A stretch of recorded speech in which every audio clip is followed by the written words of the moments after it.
Welcome to The Explainer. Okay, let's just jump right in because what we're talking about today, it's a totally new chapter in the search for extraterrestrial intelligence. We're moving from just looking at the stars to actively hunting for what might be hiding among them. And that single idea, that's really at the heart of this huge shift in how we're looking for answers out there. It's the difference between hearing a story and, holding a piece of the truth right in your hand. So to really get why this new way is such a big deal, we gotta look back at a cosmic visitor that, well, it got away. So back in 2017, this thing called Oumuamua just came zipping through our solar system. The problem? By the time we figured out just how weird it was, it was speeding up, moving away from the sun for no reason we could see, it was already gone. Just a ghost fading into the black.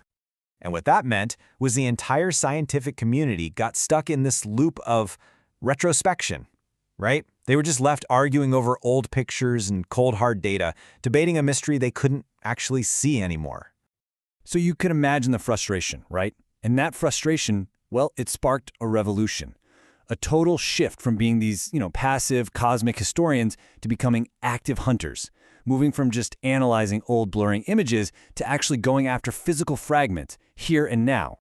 Yeah, that frustration with just sitting back and waiting. That led to something new, something really audacious. The Galileo Project.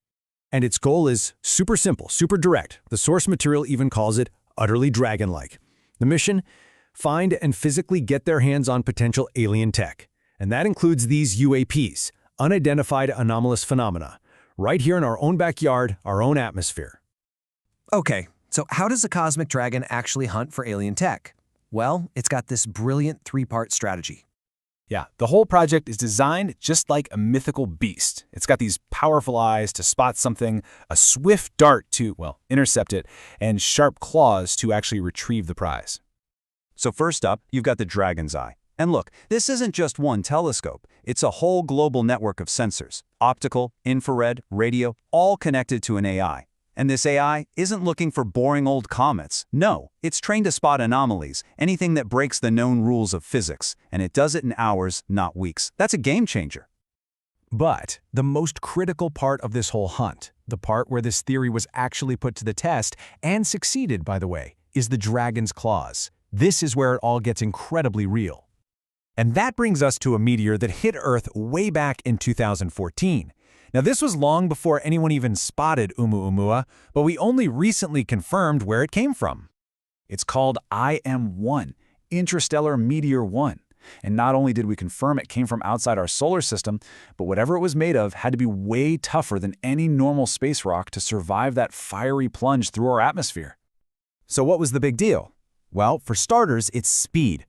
Just look at this. IM-1 was moving faster than 95% of all the stars in our corner of the galaxy. That kind of velocity, that was the first huge clue that this thing was not playing by the normal rulebook. So when IM-1 blew up, it basically rained this fine metallic dust all over the floor of the Pacific Ocean. And the Galileo Project? They launched a legit treasure hunt. They went out there with a massive magnetic sledge and started dragging the seafloor to find these tiny microscopic fragments. And what they found? Well, it was just astonishing. Hundreds of these tiny little metallic balls, or spherules. When they analyzed them, the chemical makeup was like nothing we've ever seen in nature. A completely off-the-charts abundance of the elements you see here: beryllium, lanthanum, and rhenium. Okay, so what does a discovery like this actually mean? What's the real takeaway from finding these bizarre little spheres at the bottom of the ocean? Well, that unique mix of elements, especially something superheat resistant like rhenium, it just doesn't point to a natural origin. The composition itself suggests that it could be a product of manufacturing. The source actually calls it extraterrestrial industrial metallurgy. Made, not born. Look, this isn't just stardust. This is the very first piece of tangible, physical evidence that directly challenges our comfortable ideas about what space rocks are supposed to be. These aren't just random bits of dust. They could be, just as the source material so beautifully puts it, the cinder of intent.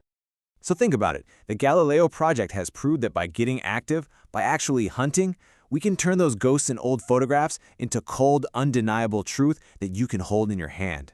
And that leaves us with a much, much bigger and way more exciting question to answer, doesn't it?